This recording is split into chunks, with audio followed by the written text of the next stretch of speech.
Glória a Deus, começando aqui mais um podcast, um punhado de conversa. E no dia de hoje a gente está aqui com o pastor Ed, tá bom? Indicado por um amigo meu, já vou falar até o nome dele logo agora, Ari Osvaldo.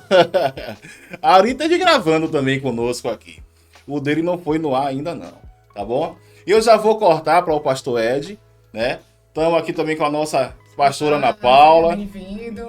Mais uma vez.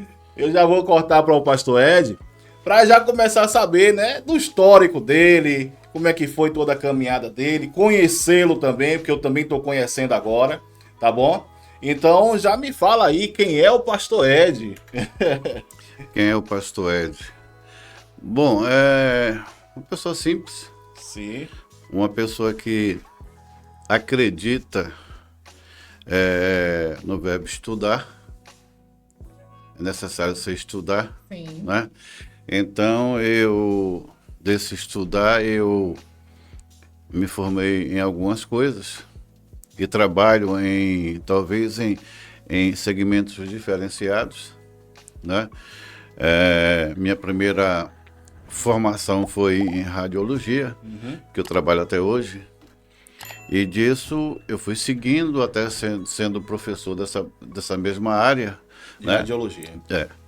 E posso dizer que fico feliz de ter muitas pessoas que passaram por mim, afinal mais de 14 turmas, e estão trabalhando em muitos hospitais pelo Brasil, e me parece que tem alguém fora do país também já trabalhando em radiologia. E disso eu fui seguindo, né? Além de ser professor da área, terminei sendo professor também de outras matérias. Hoje eu sou de inglês. Eu ensino crianças do G3 até o 5º ano. E alguém me pergunta se eu trabalho ou não trabalho. Eu me divirto. Não é Espero porque... chegar esse ponto um dia. É o meu Não, sabe o que acontece? É porque tem uma frase que eu vi há algum tempo atrás que diz que se você faz aquilo que você gosta, você não precisa trabalhar um dia sequer na sua vida. E é Então, verdade. é nesse sentido. É preciso que você goste e isso te faça feliz aquilo que você está destinado a produzir. Então, diante disso, eu pulei para outras coisas. Então, desde 88 eu tenho estúdio, que começou em feira, só tinha eu e outra pessoa. É o Estúdio Adata, e começou com filmagem também, Sim, sim. filmagem e som. Fomos um dos precursores em filmagem aqui dentro de feira, em VHS, com edição linear. Hoje, graças a Deus, tem essa função de ter toda a edição não linear, né? Isso aí facilitou muito até para cortes, né? Antigamente, para ter um podcast era até difícil, porque a coisa tinha que ser direta. E para dar os cortes depois era muito trabalho. Era uma mesa de edição que era em tempo real, isso tudo é complicado. É uma área que você mesmo conhece. Facilitou e ainda barateou também, né? Barateou também. Agora, por outro lado, vem exigindo que as pessoas comecem a ter uma visão mais voltada para a qualidade. Para qualidade, sim, Né? sim. Se eu posso assim dizer, quando era no sistema VHS, nós tínhamos 256 cores, né? Então, hoje, com imagem digital, chega a mais de 50 mil cores. Sim, sim. Então, isso exige não só das pessoas, né? Mas também dos equipamentos. Sim. Né? Por isso que vieram surgindo tantos sistemas operacionais com mais qualidade, e está exigindo que os seus computadores também possam ter essa rapidez no processamento. É verdade. Né? Então, só pegando um gancho da minha área de radiodiagnóstico, quando eu me formei, a tomografia veio depois de muitos anos, né? A tomografia veio muito tempo depois. Sim. E eu fiz uma upgrade, né, nessa minha área, que eu aprendi tanto a tomografia, quanto a ressonância, quanto a medicina nuclear. E a tomografia, quando ela surgiu, só fazia do crânio. E tinha essa ideia de quem fazia uma tomografia do crânio porque era doido. Sério, quando o médico dizia, você tem que fazer uma tomografia, ele já ficava preocupado. O que é que eu tenho na cabeça? Interessante que às vezes quando se fazia o exame e o médico dizia, você não tem nada na cabeça, Não acredito. a pessoa dizia, eu sou doida, eu não tenho nada na cabeça. É pior, né? É isso mesmo. Verdade. Mas aí ele dizia nada de errado, Ah, sim, sim. entendeu? Então, hoje você tem o quê? Teve a Philips, que já lançou a mesa digitalizadora, que ela varre o corpo humano em 2 segundos. É mesmo. Varre o corpo todo, o paciente deita, ela digitaliza o corpo todo do paciente e o médico escolhe qual a parte que ele vai estudar. No caso do paciente, ele deita na própria mesa. Ele deita na própria mesa e Ela aí já faz a digitalização. digitalização de todo o corpo. Escaneia e... Mas não tem no Brasil ainda não. Brasil é Ainda não chegou complicado. não, né? ainda não chegou, entendeu? Uhum. É porque na época a gente até falava o seguinte, que como eu ensinei também computador, então eu dizia para meus alunos, dizia, olha, a diferença do Brasil para os países do primeiro mundo é que o país do primeiro mundo tem computador que tem memória, a gente tem uma vaga lembrança.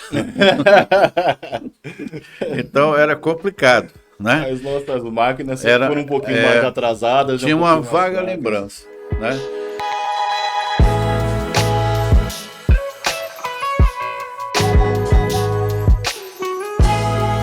E a minha história sobre me tornar pastor, sabe? Sim.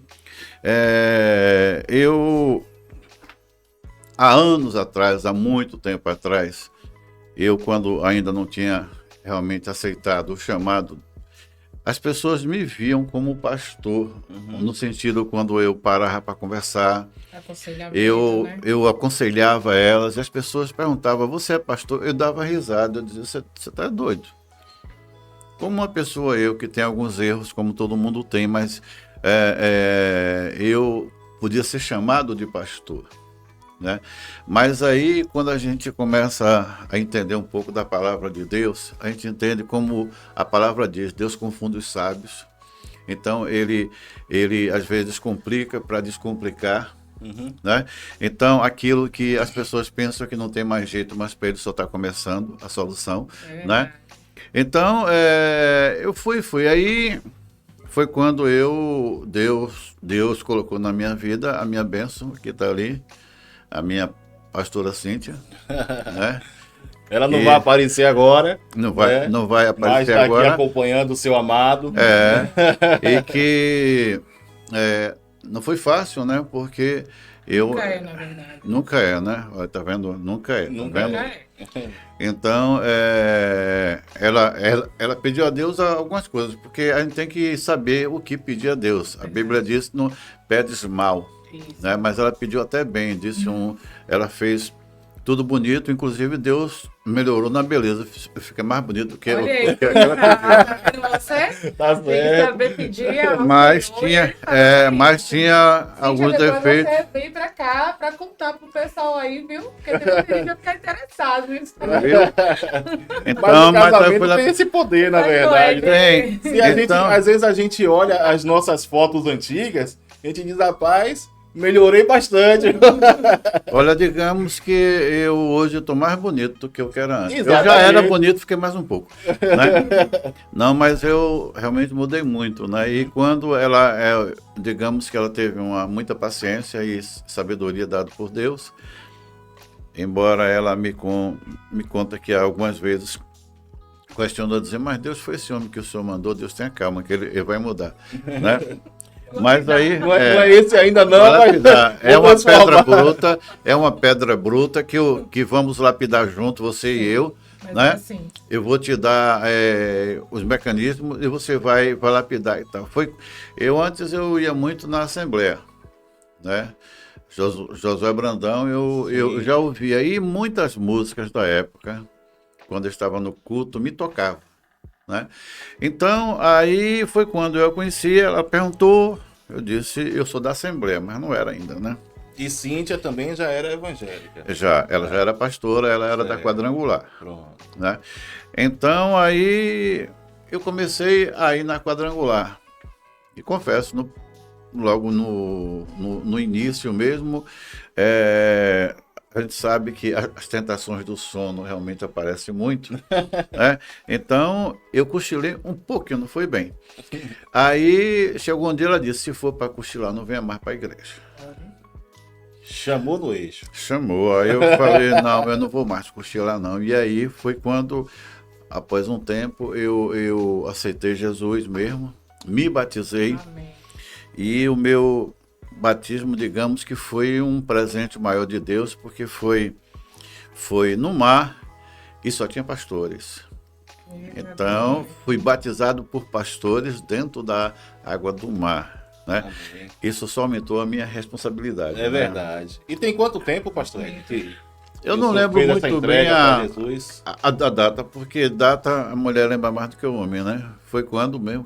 Tem Já tem 12 anos. mais ou menos isso. 12 anos. 12 anos, né? Aham. Aí foi quando eu fiz o curso, né, de coisa de teologia, e aí houve uma pergunta na igreja, da Quadrangular, quem gostaria de ter a sua própria igreja, a sua obra, seguir a obra, e dos presentes eu fui o único que levantei a mão, não sei se foi eu, foi o Espírito Santo, né? Aí eu fui porque eu sempre tive essa facilidade de lidar com pessoas, né? Desde quando eu montei o estúdio, eu utilizo a minha voz para gravar comercial, fazer apresentações. A minha voz é conhecida pelo país inteiro, porque eu gravo pela internet. Sim. E a minha voz, por incrível que pareça, eu sou evangélico, mas a minha voz está no Vaticano. Uhum. Né? Eu fiz um relato da vida de um padre, então, em fita VHS, está lá no Vaticano, a minha voz está lá, né? Enfim, Tá lá o registro. está o registro. Então, quando houve essa pergunta, e nós fomos para Pampalona, e lá nós não conhecíamos muito a igreja, né? Porque era uma outra denominação que tinha lá.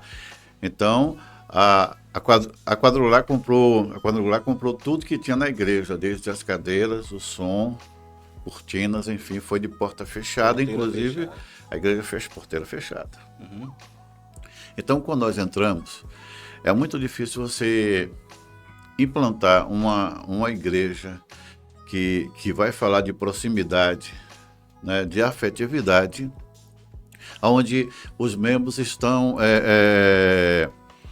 com receio de quem aproxima deles. Enfim, nós tentamos seguir essa igreja e levantar o que nos destinou a ser feito. Só para fechar isso que eu disse, é o seguinte: quando se pega uma igreja desse tipo, então, se ela tivesse sido uma igreja que tivesse priorizado na afetividade, na proximidade, fica mais fácil quando você vai assumir uma igreja, desde que você também tenha esse segmento, de estar próximo. Eu e a minha esposa, nós fomos para lá não na intenção de ganhar dinheiro. A intenção não foi essa. Tanto que quando nós entregamos essa igreja de volta, por conta da pandemia também, mas foi antes da pandemia, não foi antes da pandemia. Então, eu devolvi para a Quadrangular. Sim. Eu disse algumas coisas para eles, né? Porque eu acho que quando você assume uma igreja, você tem que mudar pelo menos aquele lugar, sendo positivo, né? Então nós nos destinamos, quando nós devolvemos, nós fizemos todas as contas que deviam ser feitas, tudo que recebemos da igreja nós devolvemos, até alguma coisa a mais que nós colocamos na igreja nós demos, né? E aquela falsa ideia que muita gente pensa, pegou a igreja e ficou rico porque a igreja é uma empresa que vai ganhar dinheiro, mas tudo que entrava na igreja se destinava mais para os custos da própria igreja, e retirada pastoral não tinha nenhuma. Nem o custo do transporte a igreja tinha para pagar. Até a Santa Ceia era custada pelos pastores. né? Mas se tudo isso aconteceu, mas tivesse pelo menos, né, como é que eu chamo, receptividade dos membros, para mim estava tranquilo, sabe, pastor? Porque nós estávamos pagando as contas, incluindo meu dízimo, eu e o dela também, e nós íamos continuar ministrando e cuidando da casa do Senhor. Uhum. Então, eu tentei fazer algumas coisas na igreja para beneficiar os membros. Sim. Dia de sábado, como eu já dava curso de várias coisas, eu cheguei a promover um curso na igreja ao sábado, curso profissionalizante, com diploma, com tudo de graça, e dos membros foram 1 ou 2. Teve gente de fora que foi fazer o curso. Então, isso vai desestimulando você. Vai Certo? matando. Porque eu lembro que no final de tudo, eu disse para eles o seguinte, ó, o X que me fez sair de lá, eu e a minha amada, foi numa festa de jovens, que fizemos um encontro, né, dos levitas, né, das tribos, né, e aí deu mais de 300 e poucos jovens. Lindo isso aí. Só que durante o dia, só eu e a pastora, nós limpamos a igreja toda, ninguém foi ajudar. De noite, nós íamos vender algum lanche para poder dar até um suporte na despesa. Ela acabou fazendo isso sozinha e eu tive que ir cuidar do som, enfim. Quando acabou a festividade, que fomos para casa, que eu vi a minha esposa deitada na cama com dores nas pernas, de tão cansada que estava, exausta, eu falei, aqui eu basta. Porque eu aprendi, digamos, há muito tempo que é difícil você tirar da água quem quer morrer afogado. Então eu disse, olha, eu não estou fazendo o que Deus quer aqui.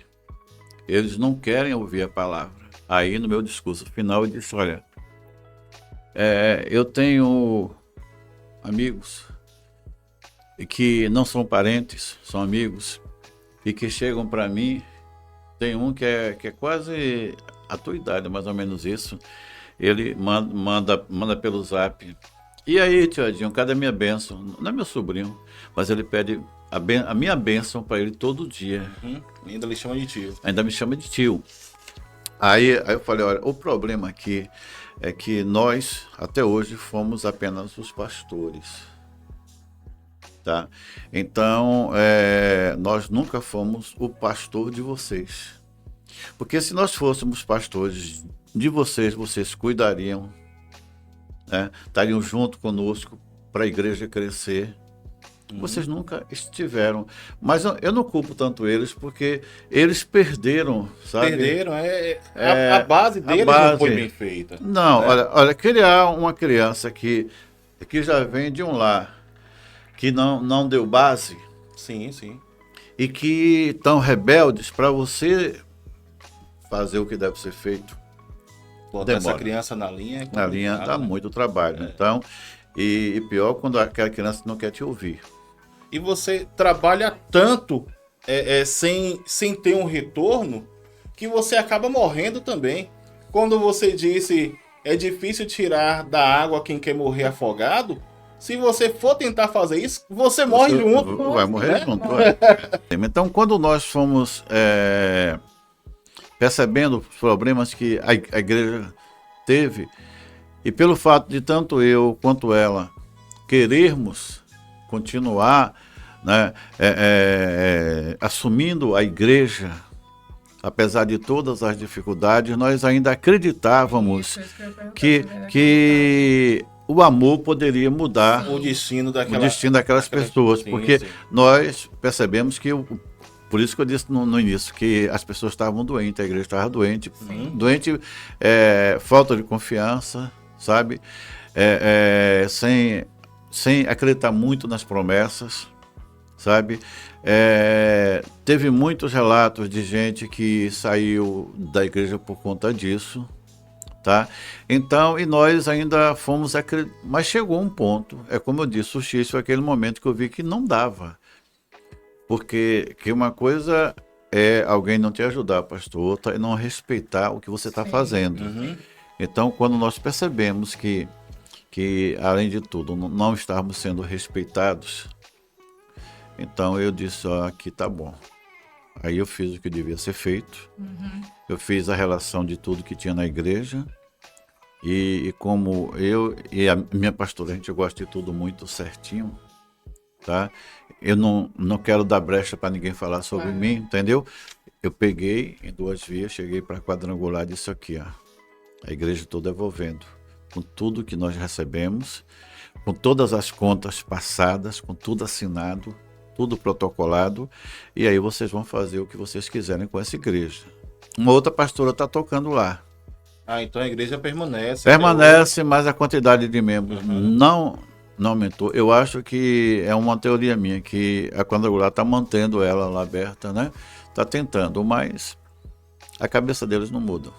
E tinha uma coisa, digamos, um lado negativo, a igreja, a sua localização, porque Isso é importante. as casas não eram tão próximas, entendeu? Uhum. Então, à noite, para sair, ficava muito, muito difícil para eles também. Meio Né? deserto, local, né? Meio deserto local, né? Tinha tudo isso. Então, nós enfrentamos muita coisa. Mas quando eu vi a possibilidade de tocar uma igreja, que era a minha vontade de ter a nossa igreja, é como eu disse, eu não olhei Não olhou nada disso. Não, sabe? Não foi pela vaidade de dizer eu tenho uma igreja. Não foi isso. Tá? Realmente o amor. Foi o amor. Então, aí, depois disso, nós pensamos em ter o nosso próprio ministério. Sim. Né? Nós ficamos um pouco mais na quadrangular, mas depois nós saímos de lá, né? E aí o aprendizado na quadrangular foi muita Já coisa sai com boa, uma entendeu? experiência, né? Com experiência. A bagagem.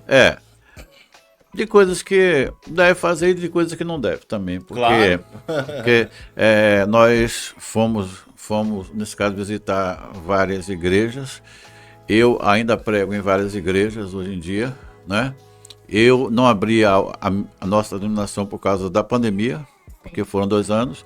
Ia abrir esse ano, mas a gente decidiu dar um tempinho, né? Mas ano que vem, se Deus quiser, né? Eu pretendo ter nossa denominação, mas digamos, com tudo que nós já aprendemos, das denominações que nós passamos, o que a gente absorveu e o que a gente não quer para a igreja, tá? Como se faz e como não se faz. Aí eu vou entrar no tema sobre pastor. A questão de como se deve ser um pastor. De como se deve ser um pastor. Porque nós estamos tendo muitas igrejas sendo abertas por N motivos, né? Mas se nós formos ver em João 4, o 23 e o 24, que diz que Jesus procurou verdadeiro adorador, que o ame é verdade. Então, o que é que vem a ser isso? Né? Então, a minha concepção é que muitas pessoas estão adorando o pastor errado. Aí você vai me dizer, pastor, é porque aquele pastor é ruim? Não é isso. Porque o verdadeiro cristão, ele só tem um pastor para ele adorar, que é o próprio Deus. Né? Quando ele passa a adorar o homem, ele está adorando o pastor errado. Né? Idolatrar o pastor. Olha, teve uma jovem, quando nós estávamos na quadrangular, que ela chegou para mim e disse assim, pastor do céu, falou bem assim, pastor do céu, disse assim, ó, lá perto de minha casa, ela não era do bairro, abriu uma igreja agora, uma igreja cristã. Eu vou lá, eu disse, glória a Deus, né? Fiquei feliz com essa frase dela, o pastor é lindo. Veja que motivo pelo qual que ela disse, eu só tive que dizer para ela, então se fosse eu, tu não ia, né? Então, Não, mas iria porque você tem ficado cada vez mais bonito, né? bom, essa parte, quando ela falou, os olhos brilharam, entendeu? Sim. Então, ela está indo na igreja para que motivo? Qual é a intenção, né? Sabe? Má intenção. Má intenção. Nós passamos, quando eu digo que estão adorando o pastor errado, porque adoração é só no caso com relação a Deus, mas quando diz que o Pai procura os verdadeiros adoradores, porque, olha, existe uma frase que diz, ser pastor é fácil, e não é. Eu já disse isso em algumas pregações. Por que não é fácil? Porque se você for olhar em cima de um monte, quem está em cima do monte recebe o vento mais forte. As pedras chegam mais fácil, né? Então, todo pastor, quando ele sobe ao púlpito, ele está acima dessas ovelhas, tudo que vem contra elas, primeiro atinge a ele. Sim. Então, mesmo assim, tem muitas pessoas na igreja que acham que pastor não precisa de oração, não precisa de cuidado, não precisa de ajuda, não precisa de nada, ele já é pastor. Na minha área de saúde, eu lembro que uma vez no colégio ia ter uma consulta e o médico não compareceu porque estava doente e uma paciente ficou indignada. Médico doente, ou seja, por ser médico não pode ficar doente, não tem o direito de ficar doente. Então, quando eu vejo, olha, É porque eu tenho que vá. são frases bem parecidas. O pastor estuda ou ele estuda para ser pastor? Qual das duas frases é a verdadeira? O pastor estuda ou ele estuda para ser pastor? O que nós estamos vendo aí, pastor, é muitas igrejas sendo abertas com pessoas que são muito eloquentes no falar, Sim. são muito bons na oratória, são muito, muito bons no convencimento, Na persuasão, né? na persuasão, Sim. entendeu?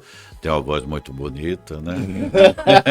Então, Vocês estão fazendo muito bem agora. aí tem tudo isso aí, e aí por aquele momento ali, fração de segundo, pessoas conseguem segui-lo, tá?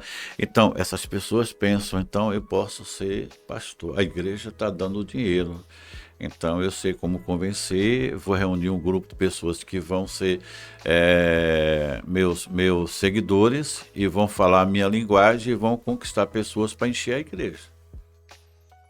Mas eu ouso perguntar tanto para você quanto para ela. Foi uma voz assim, essa voz eloquente, essa forma bonita de falar, que tocou teu coração para aceitar Deus? Não. E aí? Não foi. Não, De jeito não foi. nenhum.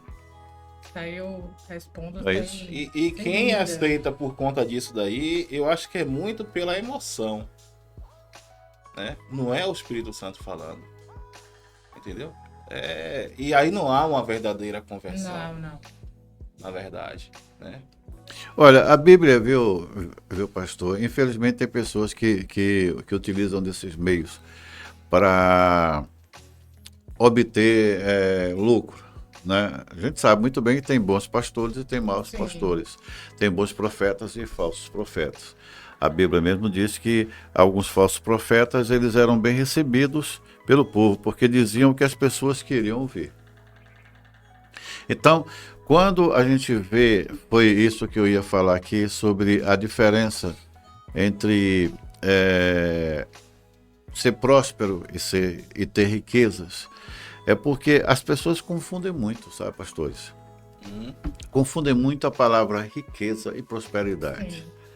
Sempre que se fala em prosperidade, se pensa logo que é na área financeira, né? Eu digo que 98,9% o que se falam sobre prosperidade só usam a riqueza. Acho A que é por finança. isso, né? As finanças, sobre essas coisas. Para falar a verdade, pouco se ouve falar prosperidade que não coloque a riqueza do lado, né? As finanças do lado. Mas é o seguinte, e justamente por esse aspecto de prosperidade, o que eu entendo é que aqui diz que a diferença entre riqueza e prosperidade é que uma é detentora e a outra é geradora. Ou seja, ser rico você acumula e ser próspero você gerou. É diferente, tá? Então, a pessoa que é próspera, a gente pode citar o exemplo, alguém que na sua rua é benquista, é uma pessoa que como o próprio profeta, só ele passando foi dito, ali vai um grande homem de Deus. Sim, sim. Então, quando você passa na sua rua, alguém diz, ali vai uma pessoa, vai uma mulher de Deus, um homem de Deus, enfim, fala bem sobre você, ser próspero na sua rua. Onde você trabalha, as pessoas reconhecem o seu potencial e a sua qualidade, não é só profissional, tá? Reconhece que, é como diz, vê algo diferente em você, no seu proceder, né? Então, você pode ser próspero no meio dos seus amigos, pode ser próspero em todo lugar. Infelizmente, eu estava, antes de vir para cá, pastor, eu estava pensando que em meio a tanta tecnologia que nós falamos aqui sobre de imagem, mas vamos falar em tecnologia de ligação de internet, por exemplo. Eu acho que o problema está que existe uma falha da internet celestial. Sabe por quê? Eu vou explicar, porque muitas pessoas que saem da igreja, a internet não pega depois. Porque quando vai se afastando da igreja física, parece que não lembra mais do que foi dito no culto, não tem mais ligação nenhuma com Deus. Só tinha quando estava ali dentro, perto do aparelho. Quando vai se afastando, enfim, isso é o quê? Isso é a consolidação que muitas igrejas não estão fazendo. Verdade. Né? Tem muitos jovens que vão e através da palavra, não digo da oratória bonita, mas sim a palavra, o Espírito Santo usou aquela pessoa que estava naquele momento e algo tocou no coração daquele jovem. Ele decidiu aceitar Jesus. Ele era uma pessoa que todo sábado ele ia junto com os amigos jogar bola, tomar uma cerveja. Ele tinha um sábado festivo. Ele aceitou Jesus. Mas aí chega o grupo da igreja, no dia de sábado, não vai na casa dele, ele fica sozinho. E todo mundo sai para balada, e ele fica lá. Do próximo sábado, a mesma coisa, ninguém encosta nele. O que é que vai ocorrer? 15, 30 dias depois, os mesmos colegas passam por ele e dizem, e aí, rapaz, foi bom tu ter ido para lá? Então, o que falta hoje, talvez, no meio da igreja é a consolidação, é fortalecimento, sabe? É estar junto. Eu entendo que o papel do pastor é como Paulo fala que eu falo a língua daquela pessoa que eu estou tentando discipular, porque é a forma que ele vai entender. Né? Não adianta eu chegar para um grupo de jovens e eu tentar falar como se eu estivesse falando com um grupo de pessoas idosas. Mas tem que falar de uma forma que eles entendam. Mas se não houver esse cuidado e o culto for de uma forma engessada, as pessoas não ficam. Não. O jovem gosta de movimento. E por que não pode ser um tipo de movimento dentro da igreja, que dentro desse próprio movimento não se consiga fomentar a palavra do Senhor? Né? E que eles possam ser geradores quando saírem da igreja. Eles possam dizer, rapaz, o culto foi muito gostoso no sábado, foi bom, rapaz, vamos embora e levar mais um. Mas como é que eu posso chamar para você ir lá para a minha igreja no sábado se não tem nada? Entendeu? Então, nós vimos muitos jovens aceitar Jesus. Pastor Ed, é muito nobre ouvir isso do Senhor, né? Porque a maioria dos pastores, né, mais velhos, diga assim, eles condenam, sabe? Ah, porque jovem só quer movimento, não é verdade que a gente ouve? Jovem só quer movimento, que quer trazer coisas do mundo para dentro da igreja, né? Então eu vou lhe falar, eu eu nem me lembro se eu ouvi, né, um pastor falar isso, a não ser que ele, um pastor falar, a não ser que ele esteja jovem, naquela mesma idade ali. Porque que a gente mais ouve isso mesmo? Porque eu não quero barulho, não gosto de barulho, não quero coisas do mundo dentro da igreja, não tem essa nobreza e essa sabedoria, né, de que tem sim colocar algo que não venha ferir o Espírito Santo de Deus e que esse jovem tenha o desejo assim, de estar dentro da igreja, né?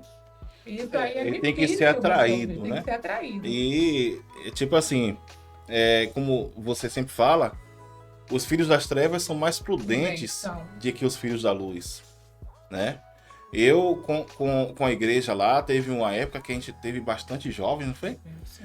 E nós fazíamos boate na igreja, Cinema. na igreja. Eu alugava máquina de fumaça, alugava iluminação e fazíamos ali. Agora era tudo voltado para o evangelho. Sim. Não era música mundana que tinha lá Forma dentro. nenhuma. E inclusive quem fazia os louvores era a gente mesmo, né? Sim. Eu toco, ela canta. E aí nós fazíamos os louvores, entendeu? E o pessoal se alegrava. Os jovens se alegravam. No cinema que nós fazíamos, eu comprei o projetor só para a igreja. E aí a gente botava lá, eu sempre assistia o filme antes, escolhia direitinho e colocava no dia do cinema. Muitos visitantes iam. A gente fazia pipoca, né? Fazia pipoca, refrigerante, tudo a gente entregava pro pessoal de forma gratuita, não era nada cobrado, né? E o pessoal se alegrava, assistia os filmes evangélicos, entendeu? E era muito bom. Então tem que ter essa questão daí. Assim também como você falou no início, a questão de encontro de casais, né?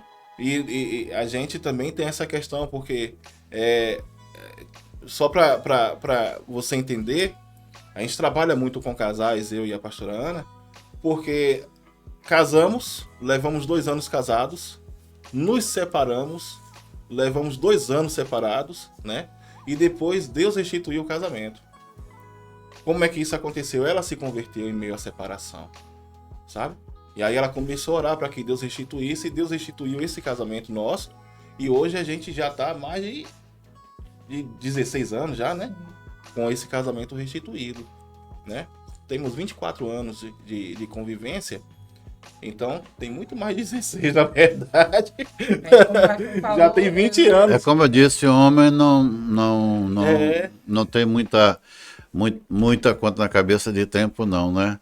Mas isso aí que você falou sobre o encontro de casais, eu entendo o seguinte: se nós não bebermos nem comermos da experiência, como é que isso pode ajudar? Verdade. Então, lá na Quadrangular tem o encontro de casais e muitos casais, né, que estavam em crise e dormiam separados, embora todos dois crentes.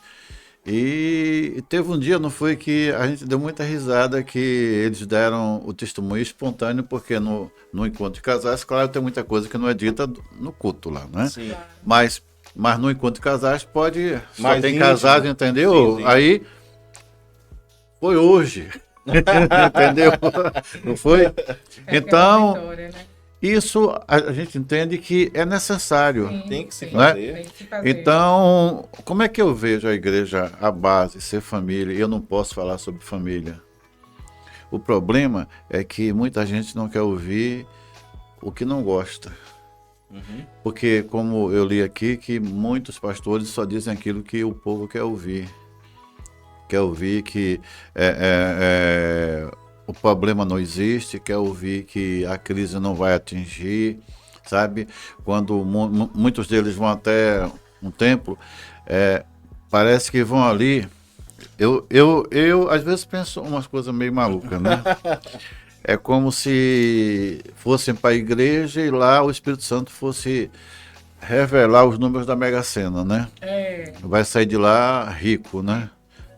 Então, eu sempre ensino que tudo na vida tem que ser uma certa sequência, até a oração que você faz. Quando você faz a sua oração, que diz fecha a porta atrás e faz oração para Deus. Tudo tem uma sequência, começa primeiro, você não vai falar nada a não ser primeiro exaltar o nome dele. Sim. Essa é a primeira coisa. A segunda que você vai fazer é orar pelas pessoas que você ama. A terceira é você orar pelas pessoas que te perseguem, essa é a parte mais difícil.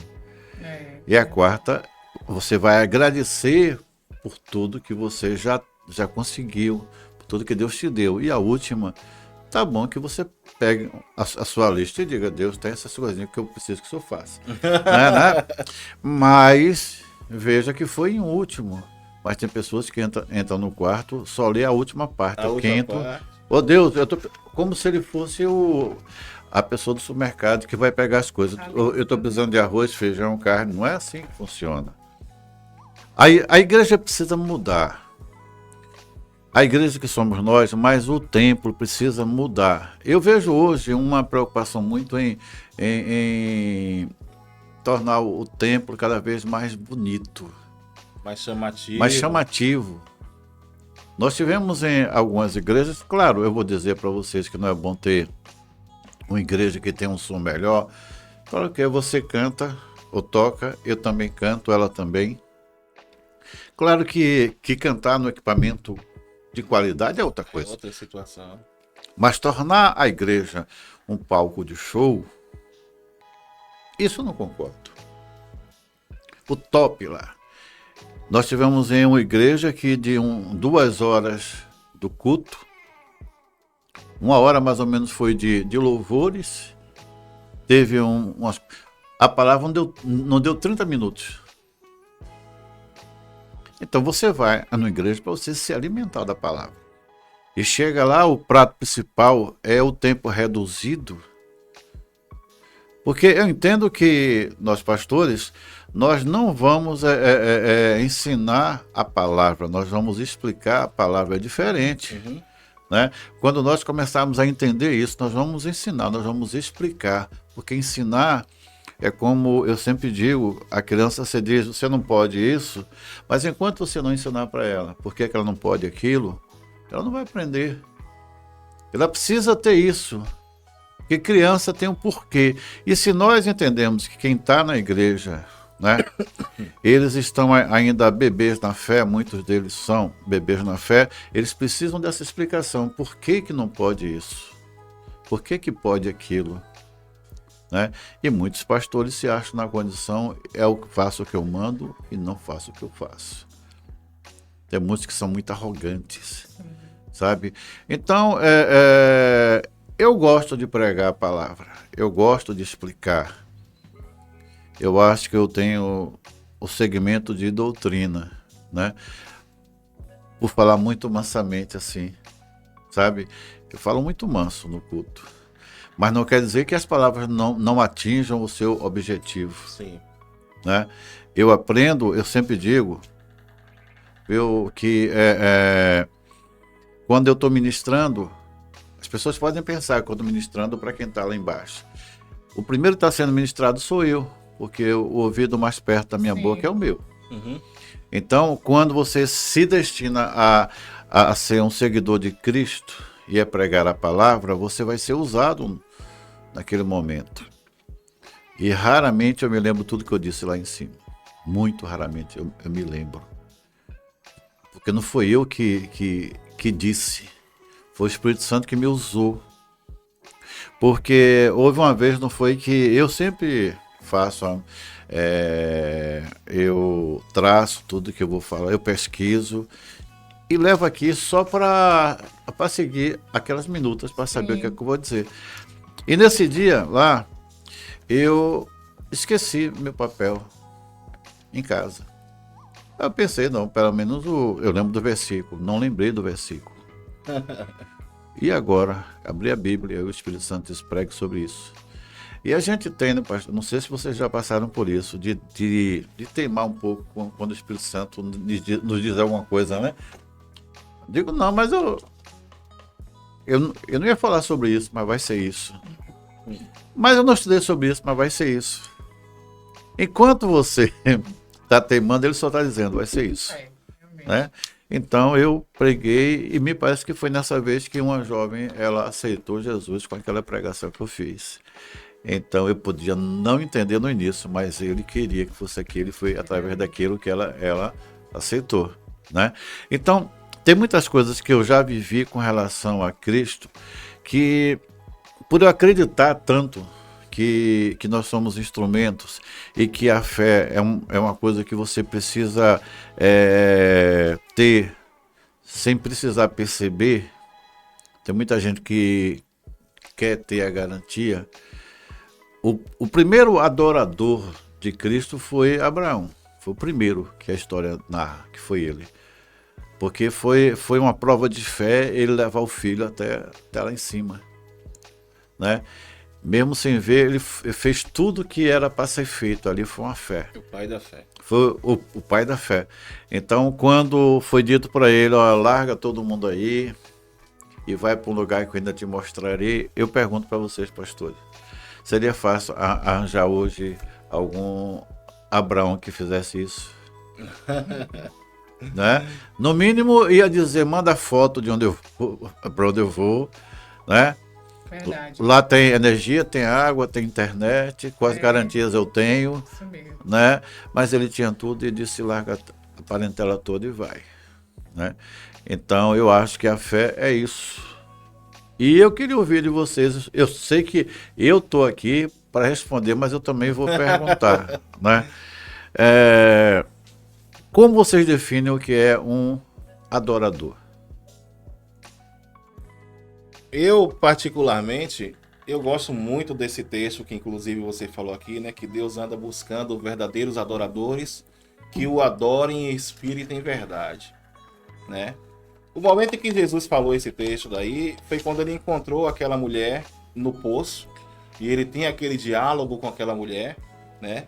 E ele começa a se mostrar para ela, ele diz, vai chegar a hora, né? E agora já é a hora em que verdadeiros adoradores adorarão o Pai em espírito e em verdade. Porque Deus anda buscando a tais que assim o adorem. E quando eu lembro desse texto, a primeira coisa que vem em minha frente é que é difícil encontrar verdadeiros adoradores que o adorem em espírito e em verdade. Se a palavra diz que Deus está buscando, Deus está procurando, Deus que é onisciente, onipresente, onipotente, ou seja, ele sabe de todas as coisas, né? Ele está em todos os lugares, ele pode todas as coisas. Ele anda buscando, é porque é difícil de encontrar. Então, se você se coloca na condição de verdadeiro adorador, o que é que Deus vai fazer contigo? Como é que Deus vai te usar? Como é que ele vai te honrar? Porque há uma honra nisso daí, entendeu? Quando você consegue conquistar aquilo que você mais queria, você faz o quê? Você cuida, né? Você não simplesmente, conquistei, agora vou guardar, botar aqui na prateleira, não. Você vai cuidar e vai usar. A mesma coisa eu acho que é Deus, quando ele encontra os verdadeiros adoradores que conseguem adorá-lo em espírito e em verdade, ele vai usar. Ele vai colocar numa situação, vai levar essa pessoa a uma situação que essa pessoa seja conhecida, que essa pessoa seja honrada, né? Mas é difícil de encontrar. É difícil de encontrar. O problema todo, e principalmente nesses últimos dias, cada vez mais difícil de encontrar. Quando a gente teve uma coisa que foi dito aqui, e que eu costumo, mesmo durante alguma conversa, mesmo durante uma pregação, eu costumo ir de encontro muitas vezes a coisas que tornaram como realidade e não são, sabe? Coisas que parecem ser verdades e não são.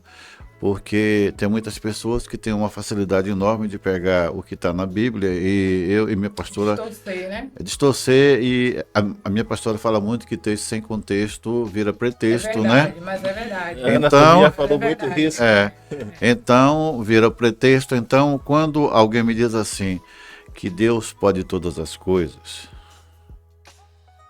essa é uma verdade que não é verdade. Ou seja, assim, como é que um pastor diz assim que Deus não pode todas as coisas? Tem 3 coisas que ele não pode. Nem o Deus pode. 3 coisas. A primeira, ele não pode ir de encontro à palavra porque ele é o verbo. A segunda, ele não pode mentir porque ele não é filho de homem para que minta. Ele não pode ir de encontro à minha nem à sua vontade. São as 3 únicas coisas que Deus não pode. Se ele pudesse, todos nós seríamos cristãos desde quando nascemos. Mas ele nos deu o livre-arbítrio. A liberdade. A liberdade de escolha. Então, se nós formos contextualizar o que é Deus na minha vida e na vida de cada um de nós aqui, ele fica do lado de lá onde só existe tranca, do lado de dentro. Nós é que abrimos a porta para ele entrar. Entendeu? Então, quando você sobe no púlpito e fala uma verdade dessa, as pessoas já dizem assim, é heresia, mas depois que começa a ler e interpretar o que é que a palavra está dizendo, aí eu vou buscando outras coisas, né? É muito bonito quando muitas pessoas pegam e botam na placa na entrada da casa, eu posso tudo naquele que me fortalece. Mas isso aí já é um pretexto, né? Porque se for ler realmente o texto todo, essa palavra, esse texto, ele vai dizer assim, eu posso todas as coisas naquele que me fortalece, por quê? Porque ele já provou do pouco, já provou do muito, já passou pelo fogo, já passou por momentos felizes, então ele pode todas as coisas em Cristo que o fortalece. Mas normalmente quando as pessoas colocam esse texto na frente das portas, ele tá falando de que ele pode, né? Todas as coisas. Como E quem disse isso foi Paulo. Justamente. Mas quando as pessoas falam, normalmente eu percebo, quando as pessoas falam esse texto, elas estão se referindo que elas podem tudo o que elas querem, né? Que justamente como eu estava falando sobre que é um pretexto, eu vejo que 80% das pessoas que falam isso é um pretexto para conseguir aquilo que querem e está fora do contexto bíblico, né? Então, é justamente isso, né? Paulo não disse isso como uma afirmativa. Paulo não disse isso como uma afirmativa, ele disse isso como uma conclusão, né? Foi uma conclusão, como você falou. Eu pude tudo naquele que me fortaleceu, porque ele esteve presente na minha vida em todos os momentos. Então, quer tornar essa palavra real, passe por tudo que Paulo passou. Justo. Mas ninguém quer. Não. Ninguém quer. Mas hoje, o que eu vejo é que as pessoas têm uma letra de canção que não é do meio gospel, mas tem uma frase nela que diz assim, vamos viver como se não houvesse amanhã, né? Mas o que é que essa frase quer dizer, como se não houvesse amanhã? O que eu entendo, pelo menos na minha visão, como se não houvesse amanhã, porque muita gente deixa para ser feliz depois, deixa para viajar só quando tiver o carro novo, deixa para fazer tudo, deixa de viver só quando juntou muito dinheiro, sabe? Então como se não houvesse amanhã, porque a Bíblia fala, cada dia vive o seu mal. Então, nós temos que aproveitar o hoje, que amanhã não nos pertence. Deus dá para mim e para cada um de nós um dia para nós vivermos esse dia. Mas Ele não está dizendo para nós desperdiçarmos, não, é para usar com sabedoria. Houve uma época onde as pessoas fizeram diferente e deu tudo errado. Quando estavam andando pelo deserto e que vieram alimentos dado, né, enquanto eles estavam lá no deserto, era só para aquele dia. Teve pessoa que guardou. E ocorreu o quê? Ficou ruim. Então, muitas pessoas não seguem o que Deus quer que seja feito. Muitas pessoas não querem se submeter a tudo que Ele está dizendo. Mas eu prefiro me submeter a alguém que sabe do final das coisas antes dele acontecer, né? Mas a gente teima. Teve uma pessoa que me disse, mas pastor, por que Deus permite que a gente faça errado? Ele explica. É como pai e mãe. Vamos pensar assim. Nossa mãe, e às vezes a gente até vê pessoas dizendo assim, mas minha mãe tem uma boca, né? Eu já vi muito disso. Minha mãe tem uma boca, quando ela diz que dá errado, vai dar errado. Mas não é, eu não sei, mãe é uma coisa que é um outro nível, né?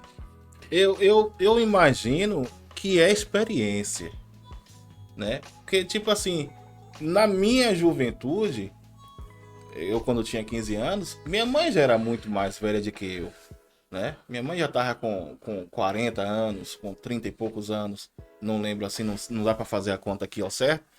Então, pelo que eu tô passando agora com 15 anos, ela com certeza já passou, já tinha aquela experiência, e quando ela olha, ela já olha com o olhar de quem tem experiência, ela diz, ó, isso aí não vai funcionar, né? Aí por isso que a gente diz, tem uma boca, né? E também no final das contas, como a gente trabalha com casais, eu sempre digo que a mulher, ela é o radar do homem, né? Ela é como se fosse um sexto sentido. Então, eu não decido nada sem antes consultar a minha esposa. E se ela disser, minha Anderson, não vá não, você acha que eu vou? Eu não vou de jeito nenhum, porque com certeza vai dar errado. Eu achei que era só eu, né? Não é só eu, não. Não, com certeza vai dar errado. Então, mulher, além da questão da experiência que eu tô falando aqui, como é mãe, ela também tem esse radar ativado, né? E aí, eu penso desse jeito. Mas tem a experiência e também tem uma coisa. Eu lembro quando eu era mais jovem, não faz muito tempo. Então, aí eu chegava, eu apresentava um amigo. Ah, meu amigo aqui, gente boa, minha mãe, prazer e tal. Quando saía, falso todo. A minha mãe, a senhora viu a pessoa hoje, né? Nós às vezes teimamos com mãe, teimamos com pai, teimamos com o próprio Deus. Não, mas é gente boa e tal. E no final a coisa dá errada. E quando casa, dizem que a gente casa com... Aí vem a segunda mãe, né? Porque a mulher da gente, ela quer mandar igual a mãe da gente, né? E chega a dizer assim, quando você faz aquilo que eu digo, dá certo. Quando você não faz, dá errado. Então, eu escuto isso muito, né, amor?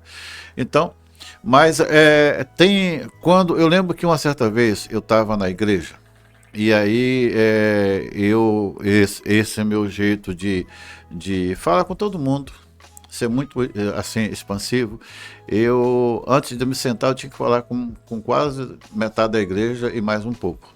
Ia lá, conversava, dava um abraço, né? Porque eu sou assim. E as pessoas gostam disso. Ela não é muito assim, não. Ela é mais naquele canto. Aí, quando começou o louvor, o Espírito Santo, vá na irmã tal e dê um abraço. E diga que eu amo. Aí, Deus, a gente pensando, né? Deus, eu já fiz isso, eu faço sempre isso. Já fiz hoje e continuo olhando para o altar, né? E aí, de novo no meu ouvido, vai lá, dá um abraço nela e diz que eu amo muito. Na terceira vez é que eu fui. Cheguei lá, olhei para ela, dei um abraço mais forte e disse, Jesus disse que te ama. E voltei sem entender nada. Uma semana depois, no outro culto, ela me procurou e disse, irmão, a única coisa que eu estava precisando naquele momento era um abraço e que Deus mandasse dizer que me ama. Então, se nós tivéssemos essa sensibilidade de muitas vezes parar de questionar Deus, muita coisa que deu errado não teria dado. Mas às vezes nós queremos ser o Senhor, como hoje nós estamos vivendo uma geração totalmente diferente. Geração que não quer ouvir os mais antigos, não quer ouvir isso que você falou, que é a experiência. Quando a gente diz, não vá por aí que aquele cara está quebrado, ele quer quebrar o pé e vai, né? Então é uma geração, eu vejo lá na internet, tem gente que posta umas coisas que é bem curiosas, que diz assim, a geração de ouro está indo embora e não tem para quem passar o seu conhecimento. Infelizmente é assim. Quando a pastora falou sobre eu ter essa coragem de falar sobre jovens na igreja, né? Eu quero dizer o seguinte, que o jovem que eu fui com 15 anos é diferente do jovem que tem 15 anos hoje em qualquer lugar, não só dentro da igreja. Eles possuem um mundo nas mãos. E se nós não começarmos a acreditar que eles possam ter o discernimento de escolher o que é certo e o errado, se nós não estivermos lado a lado com ele nesses momentos, demonstrando, olha, se você for assim, você vai chegar aí, se você for dessa forma, você vai chegar em outro lugar. Se nós abandonarmos, porque todos nós aqui, não só nós 4 aqui, eu acho que muitas pessoas que hoje servem a Cristo, muitas pessoas que tentaram nos levar para esse caminho, tiveram das nossas bocas muito não. Muitas vezes a gente disse que não quero essa conversa, não quero ouvir a palavra de Cristo. E elas não desistiram da gente. Eu estou vendo muita gente desistindo jovem. Sim. Desistindo que eles não têm mais jeito. Não existe, para Deus não existe esse não tem jeito. Porque muitas pessoas que olharam para mim podiam dizer esse não tem jeito. Eu era um pouco namorador na época, né? Né? Então, é justamente a torcida que nos conhece. Antigamente, é difícil eles começarem a nos enxergar como nós somos hoje. Foi necessário passar muito tempo para as pessoas hoje em dia dizer você não é igual como você era antes. Sabe? Para acontecer essa transformação, né? A transformação... tem muita gente que parece que nós temos uma transformação com data de vencimento. É sério, olha, não vai durar 3 meses. Isso eu ouvi também, né? Quando eu me converti mesmo, disseram a Ana Paula foi rápido demais. E não dura muito tempo, não. E graças a Deus, foi em 2006 isso, né? Eu me converti, a gente está em 2023. 17 anos. Né? Então, essa turma do vamos fazer aposta, essa turma existe. Pois é. Né? Então, o contrário daqueles que eles pensam, mas nós, quando eu me casei com a minha amada, a coisa que eu coloquei quando eu a conhecia, que eu precisava dar uma chance, não era para ela, era para mim. Era para mim, porque de tudo que eu fazia, eu me sentia vazio. Entendeu? Eu achava que o homem devia ser super-homem por ter várias mulheres. E foi quando eu pude perceber que o mais difícil é ter uma e fazer ela feliz. Porque muitas vezes você tem uma que vale por 10, né? É verdade. Né? Então, e quando a gente fala sobre casais, a gente fala justamente sobre isso, porque o fundamental de um casamento é saber ouvir. E casais hoje não conversam. Verdade. Sabe? É ser companheiro. Quando eu estou em sala de aula, quando eu estava na sala de aula dando aula sobre tomografia, aí eu tinha uma sala que tinha muitas mulheres, né? Aí eu chegava a dizer o seguinte, na primeira aula, eu falei assim, olha, mulher não ganhou espaço nenhum para mim. Aí já me olharam assim, meio atravessado. Por que está dizendo isso? Disse, não, para mim, mulher não conquistou espaço nenhum. O senhor é machista? Não. A mulher está assumindo o espaço que sempre houve, que sempre foi dela. E ela hoje está com a coragem de assumir aquilo que é dela. Sim. Entendeu? Da mesma forma, quando eu digo, eu não ajudo a minha mulher em casa. Eu não ajudo, pastores. Eu não ajudo porque eu moro lá. Então, se eu lavo um prato, se eu varro a casa, se eu faço alguma coisa, mesmo, né? Eu moro lá. Se o homem tivesse esse discernimento, pastores, muitas crises de casal não existiria. Com certeza. Entendeu? Porque o casamento, olha, ninguém casa, pelo menos eu penso assim, ninguém casa porque o namoro tá ruim. Não me lembro disso, não.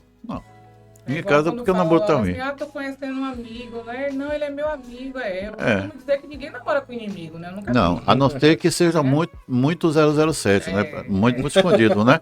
Mas se casou é porque o namoro tava Tava muito bom. E eu já disse dentro da sala de aula, uma vez para as meninas, falei assim, olha, o segredo do casamento é casar e continuar namorando. Aí uma me olhara e disse, mas é com a mesma pessoa, viu? Então, é continuar. O que é um namoro, né? As pessoas pensam errado. O que é o namoro? Às vezes sentar e jogar a conversa fora, e comer uma pizza, dividir um sanduíche. Fazer coisa simples, né? Fazer Junto. coisa simples, porque isso aí que o senhor falou sobre fazer uma boate na igreja, nós fizemos, né? Então, qual o foco de fazer essa boate na igreja? Qual o motivo de fazer? É para mostrar que o mundo não é mau. Não é o que você faz, é porque você faz. Esse é o segredo, por que você está fazendo aquilo. Então, ir à praia é pecado? Não é. Mas como é que você está indo à praia? Né? E fazer uma boate. Enfim, é aquilo que você faz pelo motivo errado. Então, antes de eu me converter, eu tinha essa dúvida. Eu ficava pensando, rapaz, quando eu virar realmente cristão, eu não vou poder sair, não vou poder viajar, não vou poder Vai deixar de viver, né? No cinema. É sério. Nem respirar, na verdade. Porque eu achava que era assim, era tanta regra, tão fechado, que eu vou deixar de viver. E na verdade é. Né? Na verdade, não. Na verdade, alguns impõem isso aí de tal forma que muitas pessoas elas não suportam e saem. E saem com a mente totalmente deturpada do que é o reino de Deus, do que é Cristo realmente. Né? Porque tem muitas pessoas assim, que eu conheço realmente que totalmente deslacerada, como a gente conversou no início, pessoas que criaram um bloqueio tão grande no seu coração de ouvir a Cristo devido a essas coisas que foram impostas da maneira totalmente errada. As doutrinas, né? Doutrinas, eu não concordo muito com doutrina. Lá na Igreja Quadrangular, onde nós estávamos, ali no Feira 10, né? Pastor Valdemir Adriano. Ele sempre dizia o seguinte: entrou uma pessoa na igreja e aceitou a Cristo. Ele usa um brinco, ninguém manda ele tirar. Mas, pastor, ninguém manda ele tirar o brinco. Ele vai tirar no momento dele, que o Espírito Santo vai convencer ele de tirar. Entendeu? Eu acho que é assim. Mas tem lugar, você sabe muito bem, vocês sabem que tem algumas igrejas que parecem mais um quartel, né? Então, eu acho que a membresia, as ovelhas precisam falar a linguagem do pastor, sim. E o pastor precisa falar a linguagem das ovelhas, sim.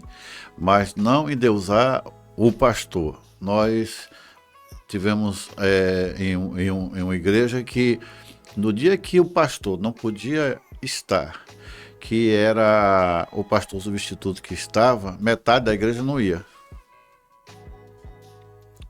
Então, nesse dia Deus não ia? E isso acontece muito, né?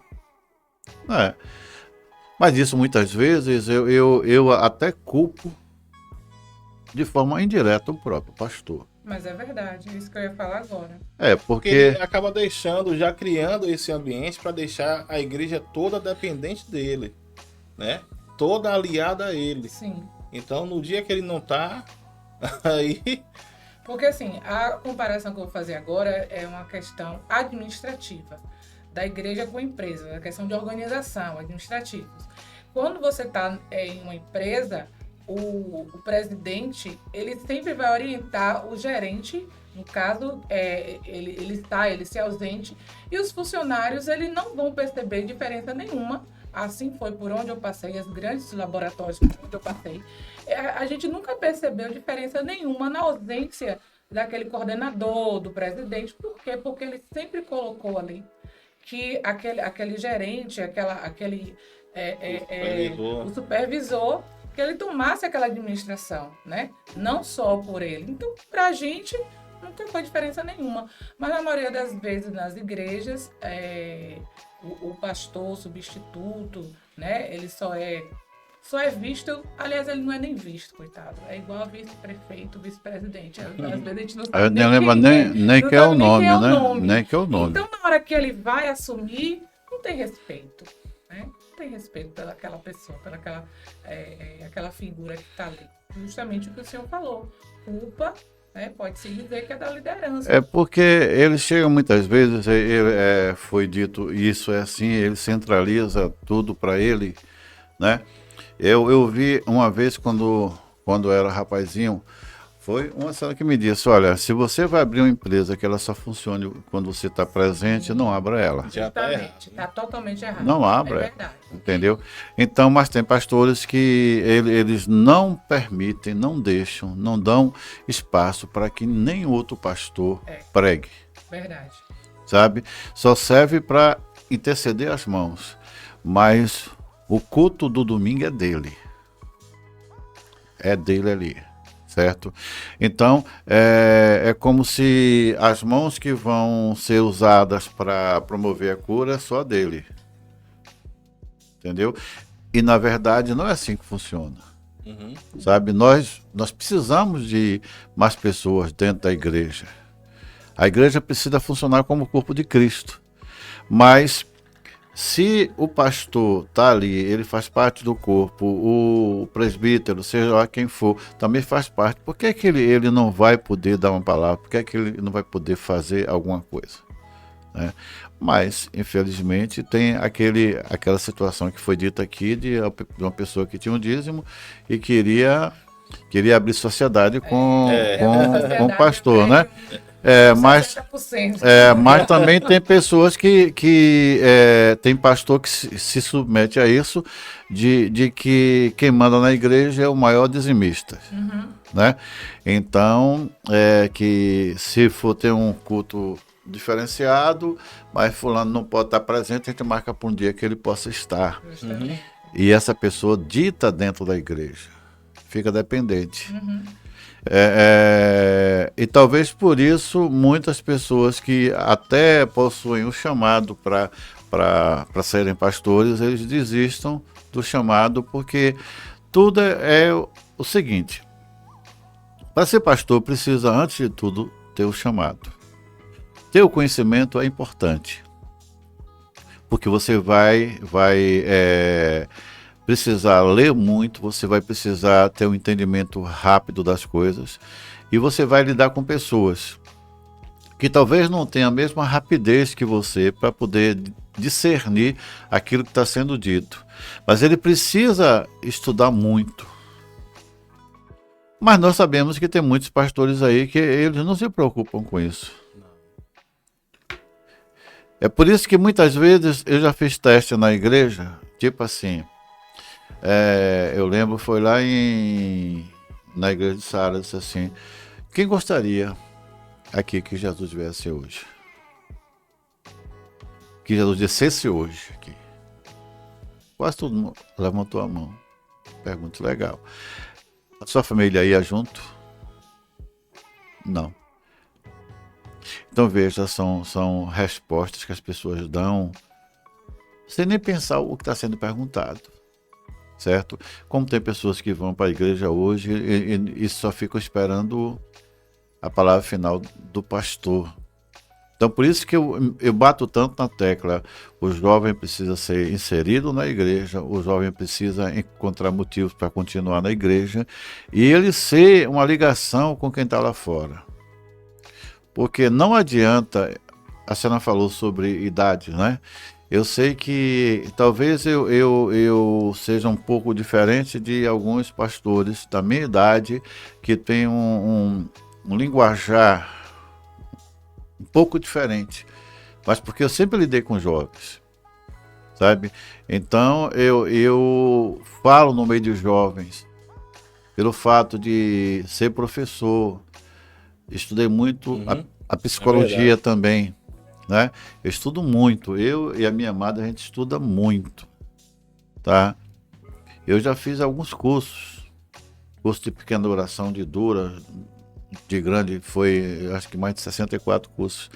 Então, eu não sei nada ainda, Mas quando eu chego para o jovem e digo, olha, vocês têm hoje uma coisa que eu não tive, que é uma facilidade de conhecimento. Você chega na internet, você tem site que te oferece cursos de graça e você não faz.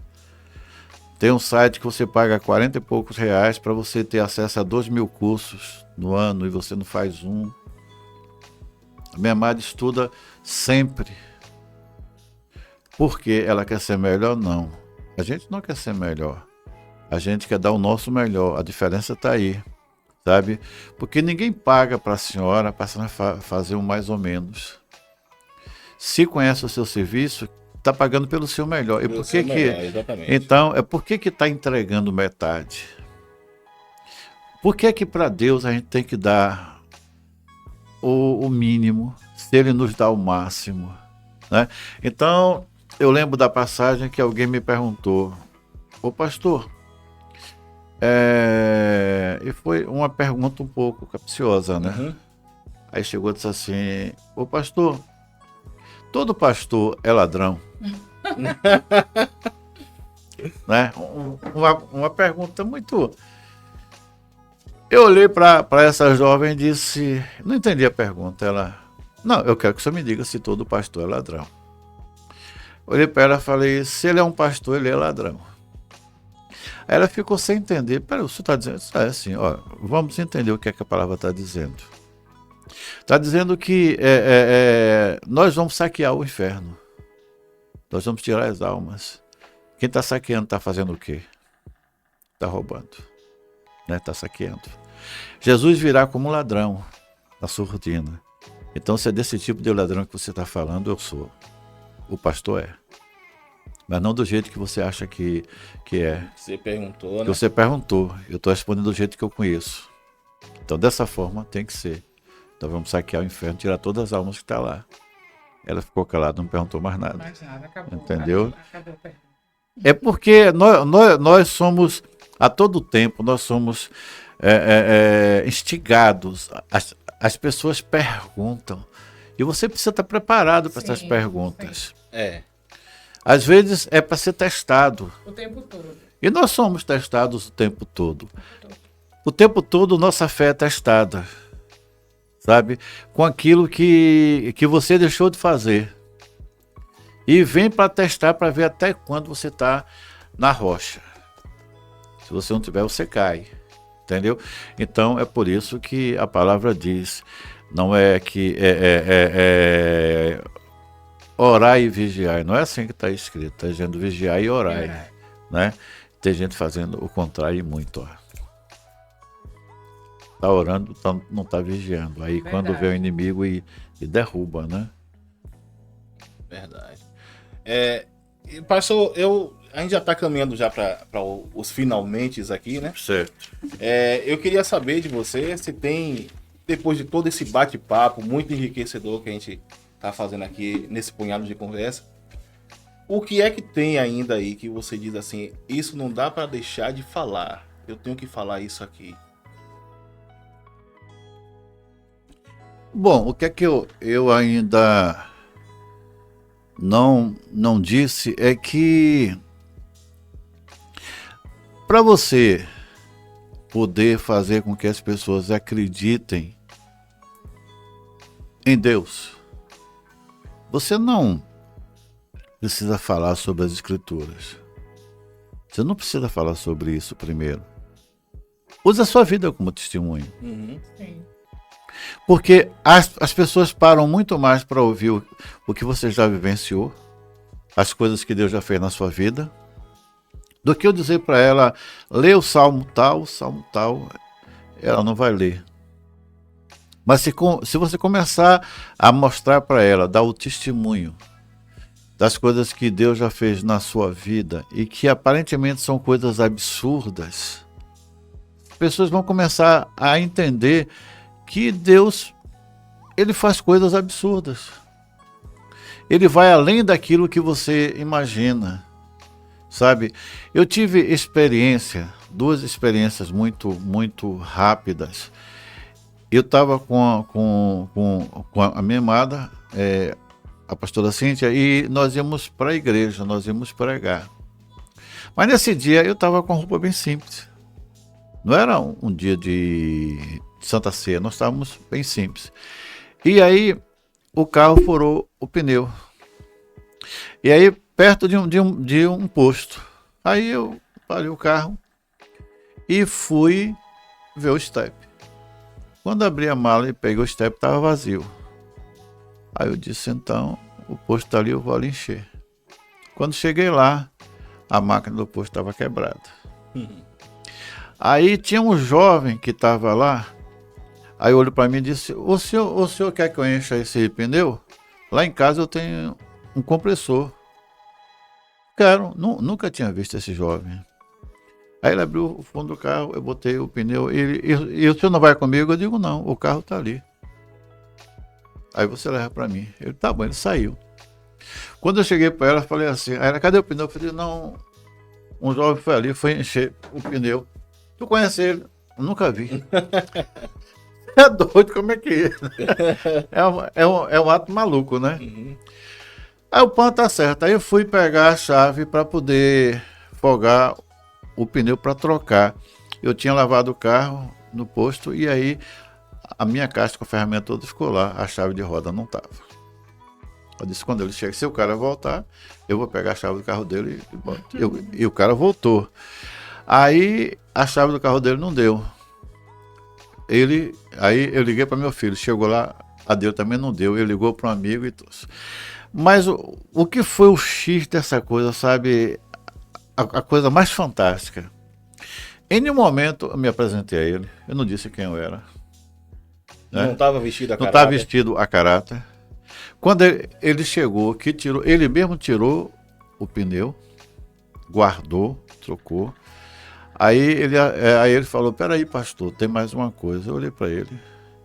Ele foi no carro, pegou. É onde entra a mulher. Você não vai ver como é que a mulher é cuidadosa, né?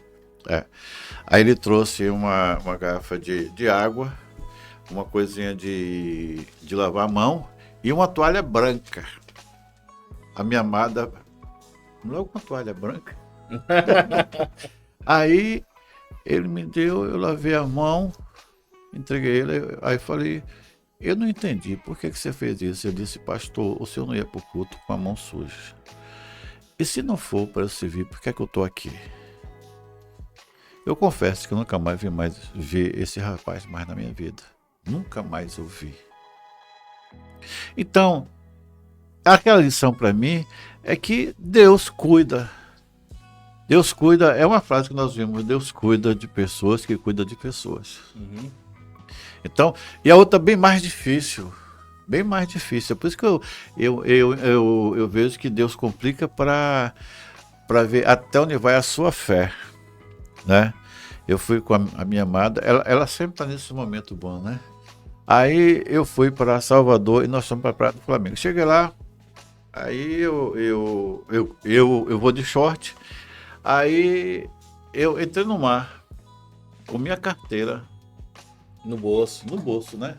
Aí quando eu voltei, que eu leve o short, aí eu disse, bem, eu acho que a minha carteira caiu no mar. Ela foi, eu disse, foi. Aí eu bem tranquilo falei, pelo menos na calça ficou o dinheiro do almoço. Ela, não, eu peguei o dinheiro e botei na carteira sua também. Foi, eu falei, rapaz, agora complicou. Aí eu olhei assim para aquele marzão e disse, oh Deus, tem coisa nessa carteira que eu não posso perder, Deus. E para tirar a segunda vez vai dar muito trabalho. Eu faço o quê? Aí o Espírito Santo vai dar uma caminhada pela praia. Aí nesse momento a gente questiona, nesse momento, manda eu dar uma caminhada pela praia? Eu fui. Quando a lógica seria ir dentro do mar. Aí eu saí caminhando assim, aí uns 100 metros, aí uma menininha. O senhor é Edmir Braz Ribeiro? Eu disse, sou. A minha mãe achou uma coisa sua. Eles, inclusive argentinos, eles, né? Aí quando a mulher trouxe assim a minha carteira, olhei aquilo, rapaz, aí é Deus, não tem outra explicação. Uhum. Porque uma coisa como essa não é muito difícil acontecer, a gente perder dentro do mar e a gente achar de volta. Aí eu disse, então eu agradeci e tenho os documentos ainda daquela época. Então, o que é que eu quero dizer com isso? É porque, olha, tudo começa do acreditar, tudo começa do você ter fé, sabe? Não adianta você só dizer, você precisa acreditar naquilo que você fala, sabe?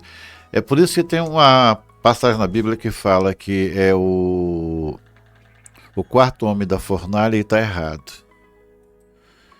Sempre alguns pregadores dizem isso, que Jesus era o quarto homem da fornalha e está errado. Jesus era o primeiro, ele já estava lá dentro.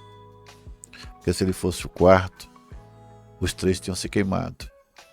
Então ele é o primeiro, ele já estava lá embaixo esperando. Já tinha preparado tudo. Então, no momento que você tiver dúvida, pode ter certeza que Deus está lá.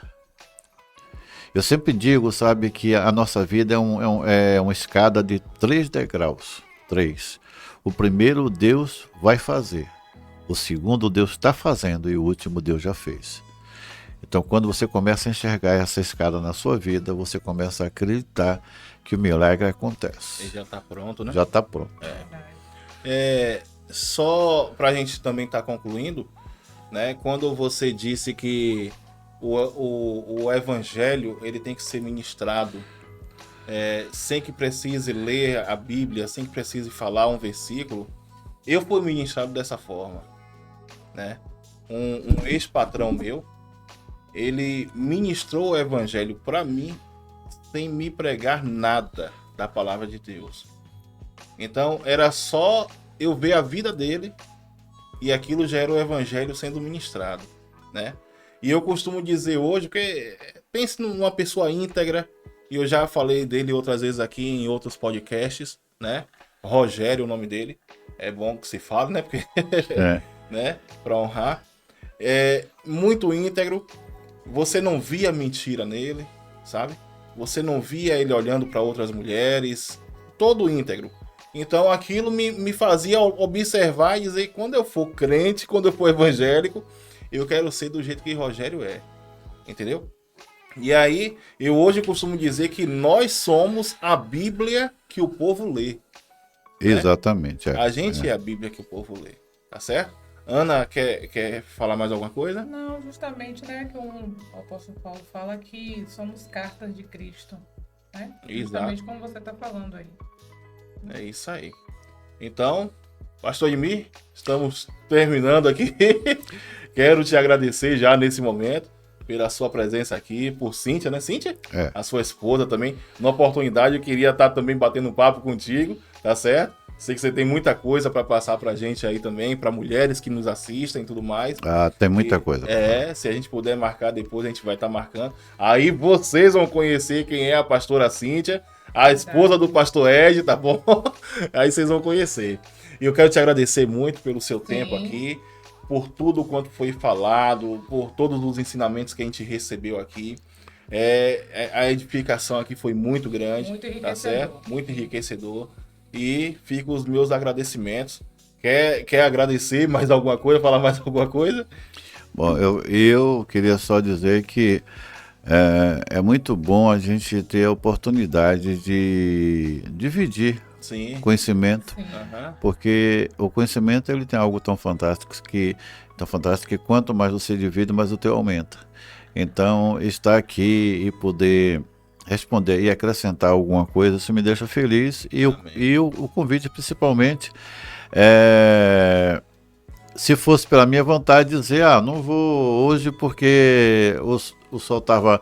Olha, a gente fala o seguinte, que o sol estava muito quente, nunca ele está frio, né? Não. Então, não, mas a gente precisa falar o que foi dito, né? Que eis-me aqui. Então, sempre que nós temos a oportunidade de falar um pouco sobre nossa vida, sobre a nossa passagem aqui, é bom que as pessoas conheçam, porque as pessoas muitas vezes têm esse coisa de só olhar o você agora. não sabe o que você passou para chegar até aqui. Não sabe do seu histórico. Não sabe do seu histórico. Só quer o você bem. Mas o você dificuldade que foi antes, não quero viver. Não.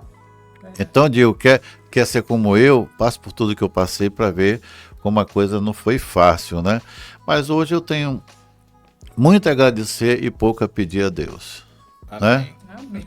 Muito obrigado a vocês. Amém. Deus A gente abençoe. que agradece. Então fica aqui, né? Esse ensinamento, tudo quanto foi passado pelo pastor Ed, ele fez com que isso se transformasse e fosse um aprendizado na vida dele, para ele poder fazer da forma certa, para edificar outras vidas, né? Outras ovelhas, outra membresia, que eu creio que ele vai estar com a igreja dele dentro em breve, Sim. tá certo? Então, é isso que a gente faz. A gente pega aquilo que podia ser negativo em nossas vidas e transforma em algo que vai ser positivo na vida de outras pessoas, tá bom? Eu também já agradeço a cada um de vocês que estiveram conosco até esse momento, curtindo esse podcast, esse punhado de conversa. E eu te peço, né? Se você está aqui até agora, porque você com certeza gostou desse bate-papo, Verdade. então se inscreva em nosso canal se ainda não é inscrito, tá bom? Eu não sei se o pastor Ed tem redes sociais, tem? Que a gente possa compartilhar? Que tem, eu não sou muito chegado à rede social, Não, mas ela tem. mas é isso aí. Depois então eu passo até as redes sociais da pastora Cíntia, para vocês poderem estar acessando e verem os conteúdos que ela tem por lá também, tá bom? E já agradeço a cada um de vocês, fiquem com Deus e que Deus continue abençoando de maneira sobrenatural, tá bom?